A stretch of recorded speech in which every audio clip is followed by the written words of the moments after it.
ಇದು ಡೊಂಜೂರ್ ವಿಧಾನಸಭಾ ಕ್ಷೇತ್ರ. ಇಲ್ಲಿ ಬಂಗಾಳ ವಿಧಾನಸಭಾ ಚುನಾವಣೆಯ 2ನೇ ಹಂತದ ಮತದಾನವು ನಡೆಯುತ್ತಿದೆ. ನನ್ನ ಜೊತೆ ಇಲ್ಲಿ ಈ ಎಲ್ಲ ಜನರಿದ್ದಾರೆ. ಇವರೆಲ್ಲರೂ ಈ ಚುನಾವಣೆಯ ಮತದಾರರು. ನಿಮ್ಮ ಹೆಸರೇನು? ಸುಪರ್ಣಾ ನಶ್ಕರ್. ಸುಪರ್ಣಾಜಿ, ಯಾವುದೇ ಪಕ್ಷದ ಹೆಸರು ಹೇಳದೆ ಈ ಚುನಾವಣೆಯಲ್ಲಿ ನಿಮಗೆ ಅತಿ ದೊಡ್ಡ ವಿಷಯ ಯಾವುದು ಎಂದು ತಿಳಿಯಬಯಸುತ್ತೇನೆ. ನಾರಿ ಸುರಕ್ಷತೆ. ನಾರಿ ಸುರಕ್ಷತೆ ಸ್ವಲ್ಪ ವಿವರಿಸಿ, ಸ್ವಲ್ಪ ವಿವರವಾಗಿ ಹೇಳಿ. ಇಡೀ ಪಶ್ಚಿಮ ಬಂಗಾಳದಲ್ಲಿ ಇಂದಿನ ಪರಿಸ್ಥಿತಿಯಲ್ಲಿ ಮಹಿಳೆಯರಿಗೆ ರಾತ್ರಿ 8 ಗಂಟೆಯ ನಂತರ ಹೊರಗೆ ಹೋಗಲು ಬಿಡುತ್ತಿಲ್ಲ. ನಾವು ವಿದ್ಯಾವಂತ ಮಹಿಳೆಯರು, ನಾವು ಇದನ್ನ ಹೇಗೆ ಒಪ್ಪಿಕೊಳ್ಳಲು ಸಾಧ್ಯ? ನಮ್ಮ ಓದು, ನಮ್ಮ ಕಾಲೇಜು, ನಮ್ಮ ಯೂನಿವರ್ಸಿಟಿ ಇಷ್ಟೆಲ್ಲ ಓದಿದ್ಮೇಲೆ ನಾವು ರಾತ್ರಿ 8 ಗಂಟೆಯೊಳಗೆ ಮನೆ ಸೇರಿಕೊಳ್ಳಿಕ್ಕಾಗಿಯೇ ಓದಿದ್ದೀವ? ನಾವು ನಮ್ಮನ್ನು ನಾವು ಸ್ಥಾಪಿಸಿಕೊಳ್ಳುವುದಕ್ಕಾಗಿ ಓದಿದ್ದೇವೆ. ರಾತ್ರಿ 8 ಗಂಟೆಯೊಳಗೆ ಮನೆಗೆ ಹೋದ್ರೆ ನಮ್ಮನ್ನು ಸ್ಥಾಪಿಸಿಕೊಳ್ಳಲು ಸಾಧ್ಯವೇ? ಮತ್ತು ಒಂದರ ಮೇಲೊಂದು ಯಾವ ರೀತಿ ಘಟನೆಗಳು ನಡೆಯುತ್ತಿವೆಯೋ ಅದಕ್ಕೆ ಪ್ರತಿಯಾಗಿ ನಮಗೆ ಯಾವುದೇ ರೀತಿಯ ನ್ಯಾಯ ಸಿಗುತ್ತಿದೆಯೇ? ಸಿಗುತ್ತಿಲ್ಲ. ಹಾಗಾಗಿ ಇದೇ ನಮ್ಮ ಮುಖ್ಯ ಬೇಡಿಕೆ. ನಾನು ಸ್ವತಃ ಒಬ್ಬ ಮಹಿಳೆಯಾಗಿ ಬಯಸುತ್ತೇನೆ. ನಮ್ಮ ಮೊದಲ ಆದ್ಯತೆ ಮಹಿಳಾ ಸುರಕ್ಷತೆ ಆಗಿರುತ್ತದೆ. ಹಾಗಾಗಿ ಅದರ ಮೇಲೆ ಅಭಿವೃದ್ಧಿ ಕೂಡ ಇದೆ. ಪಾಲತಿಜಿ, ನಿಮಗೆ ಅತಿ ದೊಡ್ಡ ಇಶ್ಯೂ, ನಾವು ಯಾವುದೇ ಪೊಲಿಟಿಕಲ್ ಪಾರ್ಟಿಯ ಹೆಸರನ್ನ ತಿಳಿದುಕೊಳ್ಳಲು ಬಯಸುವುದಿಲ್ಲ, ಆದ್ರೆ ನಿಮಗೆ ಅತಿ ದೊಡ್ಡ ಇಶ್ಯೂ ಯಾವುದು? ನಾನು ಬಯಸುವುದೇನೆಂದ್ರೆ, ನಿರುದ್ಯೋಗ ಇಷ್ಟೊಂದು ಹೆಚ್ಚುತ್ತಿದೆ.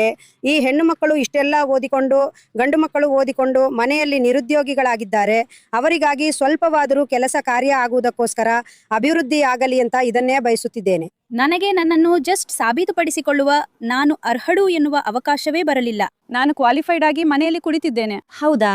ಇವತ್ತು ಇಷ್ಟೆಲ್ಲ ಓದಿದ್ದು, ಇಷ್ಟೆಲ್ಲ ರಾತ್ರಿ ನಿದ್ದೆಗೆಟ್ಟಿದ್ದು ಬರೀ ಮನೆಯಲ್ಲಿ ಕೂರುವುದಕ್ಕಲ್ಲ, ಅಥವಾ ನನ್ನ ನೆಕ್ಸ್ಟ್ ಜನರೇಷನ್ ಅನ್ನು ನಾನು ಚೆನ್ನಾಗಿ ಬೆಳೆಸಿದೆ ಅನ್ನೋದೇ ನನಗೆ ಮೆಂಟಲ್ ಸ್ಯಾಟಿಸ್ಫ್ಯಾಕ್ಷನ್ ಅಲ್ಲ. ನಾನು ನನ್ನನ್ನು ಪ್ರತಿಷ್ಠಾಪಿಸಿಕೊಳ್ಳುತ್ತೇನೆ ಎಂಬ ಕನಸು ಕಂಡು ನಾನು ಇಷ್ಟೊಂದು ಓದಿದ್ದೇನೆ. ಹಾಗಾಗಿ ಆ ಅವಕಾಶವೇ ನನಗೆ ಸಿಗಲಿಲ್ಲ. ನಾನು ಒಂದು SSC ಬರೆಯುತ್ತೇನೆ. ಹಾಗಾಗಿ ನಮಗೆ ಖಂಡಿತವಾಗಿಯೂ ಮಹಿಳಾ ಸುರಕ್ಷತೆಯ ಜೊತೆಗೆ ನಿರುದ್ಯೋಗ ನಿರ್ಮೂಲನೆ ಇದು ಅಂತೂ ಖಂಡಿತವಾಗಿಯೂ ಇದೆ. ಧನ್ಯವಾದಗಳು. ನಿಮ್ಮ ಹೆಸರೇನು? ರೂಪಾಲಿ ನಸ್ಕರ್. ರೂಪಾಲಿಜಿ, ನಿಮಗೆ ಈ ಎಲೆಕ್ಷನ್ ಅಲ್ಲಿ ಅತಿ ದೊಡ್ಡ ಇಶ್ಯೂ ಯಾವುದು? ಒಂದೇ ಕತೆ, ನಾರಿ ಸುರಕ್ಷೆ. ಅವರು ಹೇಳಿದ ಹಾಗೆ ಇದು ನಿಮಗೇಕೆ ಇಷ್ಟು ದೊಡ್ಡ ವಿಷಯವಾಗಿದೆ ಎಂದು ದಯವಿಟ್ಟು ನೀವು ವಿವರವಾಗಿ ತಿಳಿಸಿ. ಮಹಿಳೆಯರು ರಾತ್ರಿಯಾದ ಮೇಲೆ ಹೊರಗೆ ಹೋಗಲು ಸಾಧ್ಯವಾಗುತ್ತಿಲ್ಲ ಎನ್ನುವುದು ಒಂದು ಕಾರಣ. ಎಲ್ಲಾದ್ರೂ ಹೋದ್ರೆ ಅವ್ರಿಗೆ ಒಂದು ಭಯ ಆಗತ್ತೆ. ಹೊರಗೆ ಹೋದ್ರೆ ಒಂದು ಭಯ ಆಗತ್ತೆ, ನಾನು ಹೊರಗೆ ಹೋಗ್ಲು ಸಾಧ್ಯವಾಗುವುದಿಲ್ವೇನೋ ಅಂತ. ದಿಢೀರನೆ ಅದಕ್ಕಾಗಿ ಪ್ರೊಟೆಕ್ಷನ್ಗಾಗಿ ಏನಾದ್ರೂ ಮಾಡುವುದು ಅವಶ್ಯಕ. ತುಂಬಾ ಧನ್ಯವಾದಗಳು. ಗಂಡು ಮಕ್ಕಳು ಹೆಣ್ಣು ಮಕ್ಕಳು ಸುರಕ್ಷಿತವಾಗಿ ಹೊರಗೆ ಹೋಗುವಂತ ಆಗ್ಬೇಕು. ಮನೆಯಲ್ಲಿ ಚೆನ್ನಾಗಿರ್ಲಿ, ಹಾಗೆಯೇ ಹೊರಗೆ ಓದಲು ಹೋಗುವಾಗ ಅಥವಾ ಟ್ಯೂಷನ್ಗೆ ಹೋಗುವಾಗ ಸುರಕ್ಷಿತವಾಗಿ ಮತ್ತೆ ಮನೆಗೆ ವಾಪಸ್ ಬರುವಂತ ಆಗ್ಬೇಕು.